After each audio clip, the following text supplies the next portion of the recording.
Shalom everyone, this is Chris Shoemaker, also known as Yehuda Ben Shomer, and I am currently at an undisclosed location. I'm in a very unfamiliar territory and a very unfamiliar neighborhood, but I had to come here to film my next episode with I don't know if I could call, I don't even know if I have the right to call him a friend, but I know this guy and he's a very, very powerful man. And I thought the audience would benefit from hearing his wisdom, although maybe some people may think that this guy's a little shady, a little questionable. He's a very busy man. He's got a lot of irons in the fire, and he has agreed to meet with us and have a little interview, a little chat with him, because he wanted to, he thought it would be beneficial to share his wisdom with the audience. But I'll have to say, I have to, he told me that he didn't want his identity known, so I have to conceal his identity. So I'm sorry folks, you won't be seeing any faces, but once you hear the voice, I think you're going to know exactly who it is and why the necessity for the anonymity. I don't even think I said that right, but whatever. So anyway, I'm kind of really nervous because I don't want to offend the guy. I don't want to say or do anything wrong because, this could be the last video that you see if that's the case. I don't want to be fitted for a new pair of cement booties, let's just say. Anyway, hope you guys enjoy the interview, and we'll see you here in a little bit after the interview. Okay, here we are, folks, with my very special guest. Sir, I really don't know how I should address you. What would you prefer, sir? I would prefer simply you refer to me as the Don. That will suffice. Thank you. Okay, yes, sir, Mr. Don, sir. Not Mr. Don, just the Don. In fact, you don't have to call me anything. Okay. Okay. Right? Yeah. Okay. I appreciate that. I'm a busy man. I thought there's a lot of fallacies. Maybe some things I could clear up here today. So.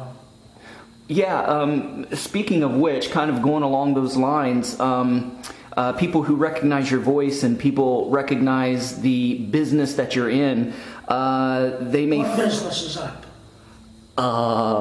The family business, let's just say, sir? The family, we have many businesses, okay? I get this all the time. People think we're in one business. We're in many businesses. If it were not for this family, I want to make this very clear. If it was not for this family, there would be thousands of people who would have no job, no place to go. So we have many businesses. And yes, we have a large family. And we have extended family added. We have family added every day, every week, so. Sir, I mean no offense whatsoever, but the journalist in me has to ask some hard questions if you don't mind. These businesses that you're referring to, a lot of people would classify that as organized crime. That's fair. It's not the first time I've heard this, right? Let me ask you something. Let me ask your people out there. And I do respect the fact of the anonymity here. You did say it right before. Organized crime. There's organized crime every day. It comes in the form of government control, government money, all across the globe, right? And it's supposed to be legal. What we do is supposed to be illegal. I tell people all the time, listen, what you call crime, organized crime, do you want it disorganized? I don't think so. What we do is we keep an organization. We are an organization. What we do is the governments don't like what we do. They call it illegal. What they call illegal, we call perfectly fine. We have a lot of people in the community that would attest to that as well. You will not find anybody out there, as far as I know, that speaks negative of the family. So organized crime, call it what you will. We call it protection. That's what we call it. So you would view this as this family organization as a social necessity? Exactly. Because here's the deal. Christopher, I believe, right? Yes, sir. Here's the deal. If we don't do it, somebody's going to do it. Let's say you got a mom and pop store down on 5th and 7th Avenue, right? You come into the community. You're a first timer. You don't know them, they don't know you. The first knock on your door can be from us. Why? Because we're concerned for you. First of all, we want to find out, are you going to be part of the community? Or are you going to be alienated to it? See, people don't come into our community and make their rules. We have rules in place. And the rules in place, and people, let me say this, people pay us for protection. But they pay us for protection in order to keep their businesses going. Let me be clear on that. Businesses make money. They pay us a percentage. You come into us, you will pay. You want to be part of this area, you will pay. Our family, we protect. Nobody can do it like us. There is payment. But you can sleep at night with that payment. Nobody's going to come against your door. When you are in the family, you are in the family, and you'll be protected. So how would you define a good guy versus a bad guy? Many would consider you and your family the bad guys. Who? People from outside the community. People from outside our family. Again, I'm sensing from you what I sense from a lot of people is this tension about it. It comes from governments. It comes. For example. You can't get your local police departments to protect large areas. They're underfunded, they're undermanned, understaffed, they're under pressure. They're under certain rules that they must abide by. We have rules as well. But nothing happens in the territory, nothing happens in the neighborhood unless it passes through me. I see. So you would definitely consider yourself the good guys, but the local police force would be considered a part of the community, but they would look upon you as the bad guys, that you're fighting against them. What's the difference between you and them? Difference is, if you have a container that has, can I be frank with you? Sure. I can? Yes, sir. Good. All the time when I was growing up, I would ask my mother, Mother, can I be frank with you? Many times she said no. Many times she said no. Gave me a complex. I said, why can't I be frank with you, Mom? She said, because your brother is frank. You are not. And so I'm glad I could be frank with you. But anyway, if you have a container of water and you have a hole in it and it begins to leak, and you want a full container of water, what has to happen? There has to be an influx. If this family is begin to break down and leaks out of the neighborhood, what happens? Someone else has to come in. Let me put it this way. Why is it that people have no problem with governments that can appropriate your land? You think you own your land? I'd like to think so, but I'm afraid that you're going to tell me different. It's true. By law, a government can come in and appropriate your land. They can take it. They pay you a basic, whatever it's worth, they pay you basic. They don't pay you high end. They appropriate it. What we do is we make sure the neighborhood stays the neighborhood. There's strength in that. There's protection that comes at a cost. The only crime is that we may be accused of is the fact that we run a tight ship and other people want what we have. Actually, it's not what we have. It's what the community and the family has. So you would kind of classify yourself as a Robin Hood of sorts, that you're actually for the people. I like that. That's good enough, yeah. Take from the rich and give to the poor? Well, isn't that a biblical thing? Let me ask you something. Who would God be more pleased with? Somebody who's looking after people? Ask the people, go out and ask them. Who died? Who got hurt? Who gets hurt when they're part of the family? I tell you, have no negativity. Because we look after our people. You know, it's like a preacher doing an altar call, right? Do you know what an altar call is? Yes, sir. Well, it's no different. You're Protestant, or what are you? I'm Jewish, actually. Okay. I guess you could classify me as a Messianic Jew. I'm a Jewish believer in who you would call Jesus Christ. I call him Yeshua the Messiah. Okay. Oscar, we Oscar water, right? Tomato, tomato. Here's my point. I don't know if Jews have altar calls.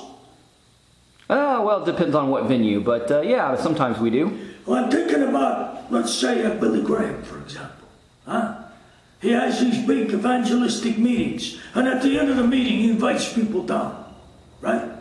To come and to have a relationship with God. It's the same thing with us.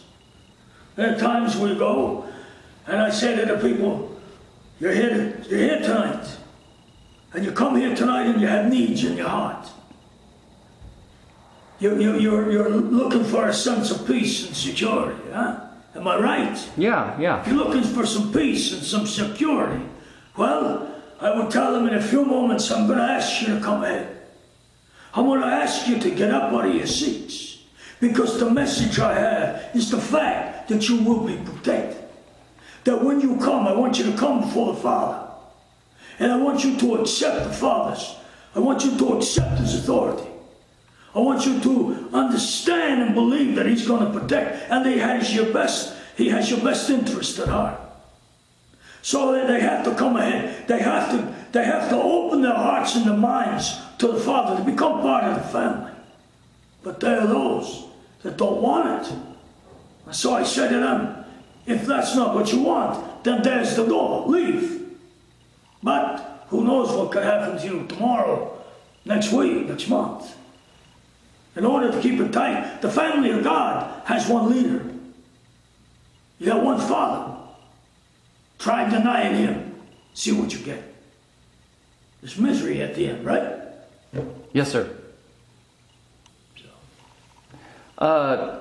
Speaking of a family, what is your views on the family? What do you think makes a family? And why is family so important?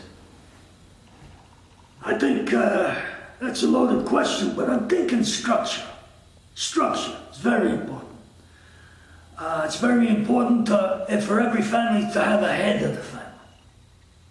In my case, my father was the head of the family.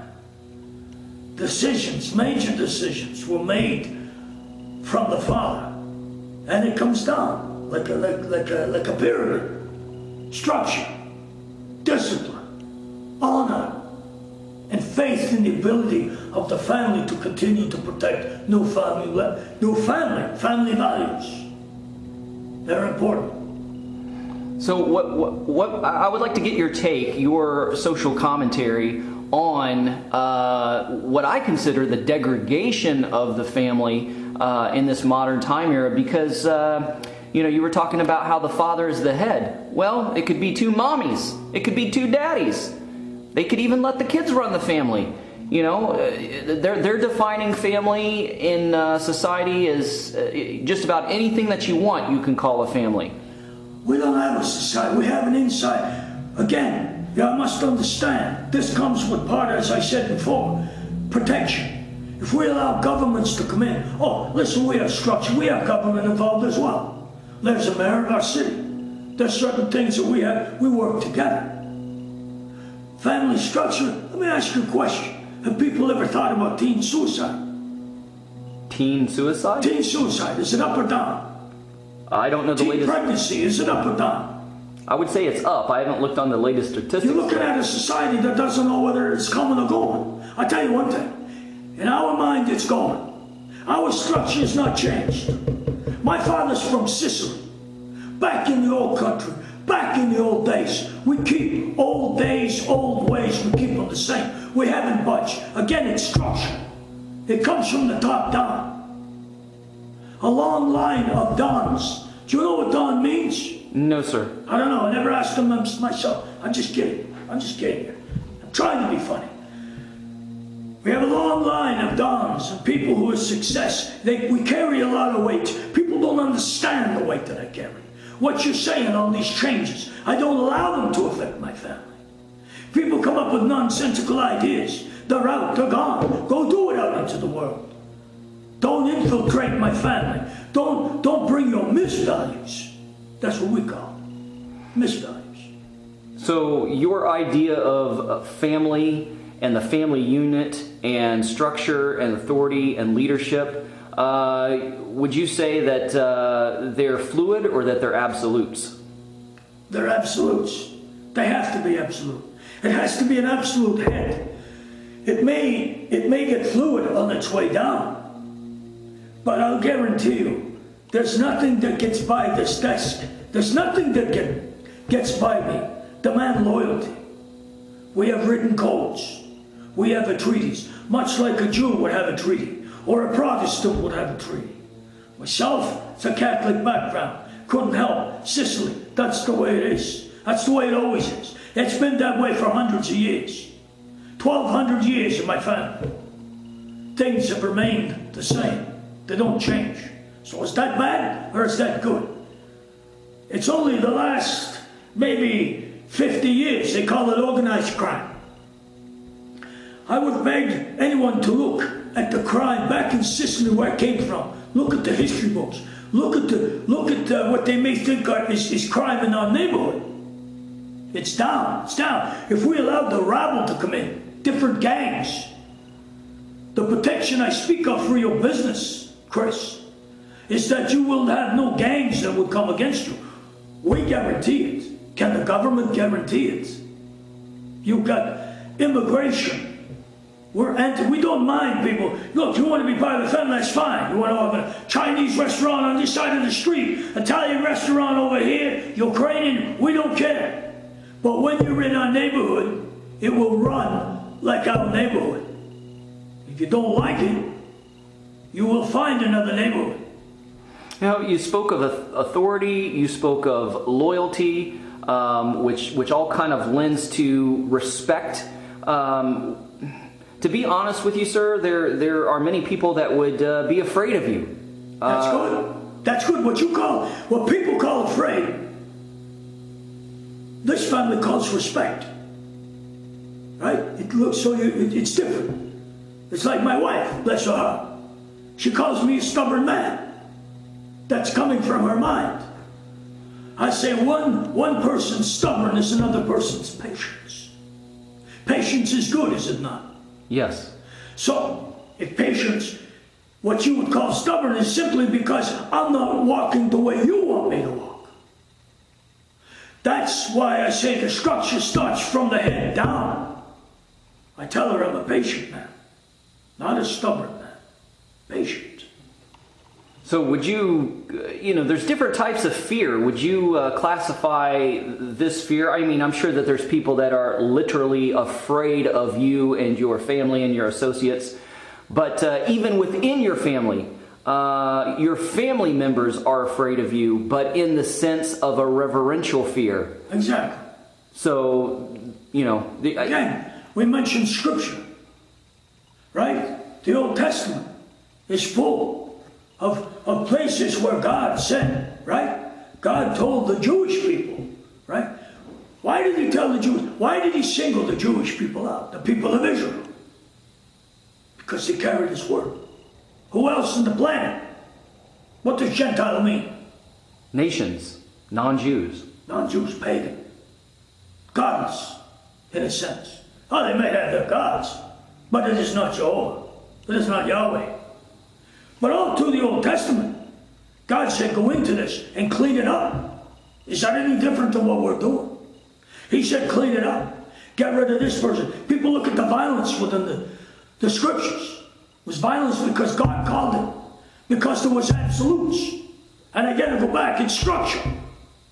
And when God sees structure on the planet level, he takes care of it. Who did he go to? He went to God's people. So it's the same thing if I bring it down to a neighborhood. People only fear if they can't have their own way. They don't get their own way in this neighborhood. That's what I'm saying. So it has to go. It will go our way. That's it. It's interesting that though you are painted with very broad strokes in the negative by society and by the powers that be. A lot of what you're talking about, it seems like there are biblical principles. You talked about loyalty, and you talked about authority, you talked about absolutes, you talked about respect. those are all very good and clear and hardened biblical principles. You mentioned, you gave the example that God is the Father, God is the head. And we could take it a step further. Usually a son inherits, like you inherited your position from your father. Your father's probably gone, God rest his soul, correct? He's been gone for many years, yes. Yeah, so, Yeshua, Jesus, he inherited the family business from his father, and everybody respected him. He gathered a family. They weren't necessarily blood relatives, but he gathered himself a family of disciples, and they were quite loyal. They respected him, and they feared him in a very reverential and respectful way. And, we see that Yeshua, he kind of cleaned out the neighborhood. He did. And what did he say? What did he say over and over again in a lot of his sermons, his speeches, his communications to the people? He would say, he would put it out, he said, those with ears to hear. For the one that has an ear to hear, let him hear. For one that has an eye to see, let him see. He said, my sheep know. They know their master. They know the shepherd. Why did he say that? Because he knew that there were people that might want to take advantage of him and his people. And he wanted to be very clear that when you're in this neighborhood, I will protect you. Have faith in the Father. Have faith in the structure. And that's the same thing we do. And we get knocked for it. And, a lot of people question your ways and question your methods on how you deal with certain elements that aren't falling into line with the communal standards that you talked about. But I think of Yeshua, he was a man of peace, he was a man of love, but there were times when he got angry and he made a whip out of cords and beat the money changers out of the temple because they were misusing God's property. And would that have been against the law? No. Would not the Romans, would somebody was upset? Well, yeah, the occupying Romans probably was upset. The Sadducees who allowed the merchandise to go on within the temple, it was in the court of the Gentiles, therefore excluding the Gentiles from worship of God. So, the Sadducees and the Romans wouldn't have liked it too well, for sure. Exactly. How much time is waiting? Okay, we can wrap this up really quick, sir. I really appreciate and thank you so much for making some time out in your busy schedule to speak with me and my audience and kind of share words of wisdom. Is there any closing words or remarks or anything that you would like to leave with the people before we go? Well, just this, that wherever this goes, nothing negative should get back. Let me just be clear on this. Nothing negative gets back. You understand? Yes, sir. I do not expect the world to fall at our feet. But I do expect anybody that we have lines, and they're very clear. And I want to be frank on this as well. Yeah. I want to be frank on this. Society doesn't have really clear-cut lines. They're gone. You've got a multicultural mess. You've got governments who are corrupt and weak. Where I come from, it's not allowed. Anybody wants to get a hold of us and be part of this family can do it, but you'll walk a line. Our people, there's an old song, it's not a hymn, and it's nice. I can lay my head down at night and sing it. A line or two of, "It is well with my soul." And people under our protection in this extended family, that's what they have. Peace, security, knowing that structure is in place. Fear, respect, either way it works. That's what I want to leave. Thank you, sir. Okay, folks, we just had our interview with the Don, and he agreed at some future point to come back and spend a little bit more time with us. But I can say that I'm leaving the compound, this undisclosed location, freely of my own free will. I didn't have anybody measure me or fit me for any cement booties, so I guess I'm good. I guess I'm okay. So, hey, guys, thanks for watching. Shalom, Shavua Tov. Come check out Dr. Dialect on the web at abrahamsdescendants.com/Dr. Dialect. Also on Facebook at facebook.com/dialectdoctor.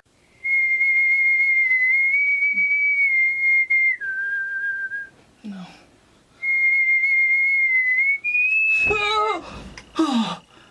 Oh, dude, what a crazy dream. Remember, Christopher, what's said in the family stays in the family.